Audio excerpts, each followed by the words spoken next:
CMSS chief minister scholarship scheme, એમાં કોણ apply કરી શકે?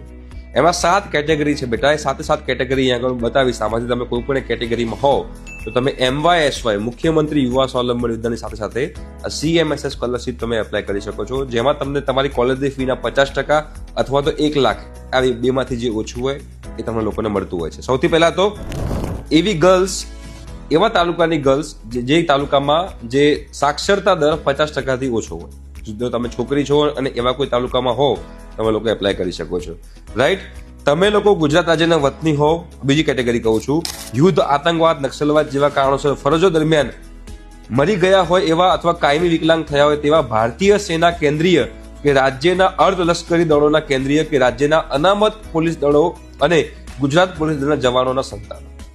રાઈટ? યુદ્ધમાં, વોરમાં કંઈ તકલીફ પડી હોય, વિકલાંગ થઈ ગયા, તો એક્સપાયર થઈ ગયા હોય, તમે એમના સન હો, તમે લોકો એમાં એપ્લાય કરી શકો છો. ત્રીજી કેટેગરી, શ્રમિક કાર્ડ તમારી પાસે હોય, તમે લોકો એપ્લાય કરી શકો છો. ચોથી કેટેગરી, તમે લોકો વિકલાંગ છો અને વિકલાંગતા તમારું 40% કરતાં વધારે છે, તમે લોકો એપ્લાય કરી શકો છો. તમારી મમ્મી જે છે વિધવા છે, એટલે કે તમારા ફાધરની ડેથ થયેલી છે, તો તમે લોકો એપ્લાય કરી શકો છો.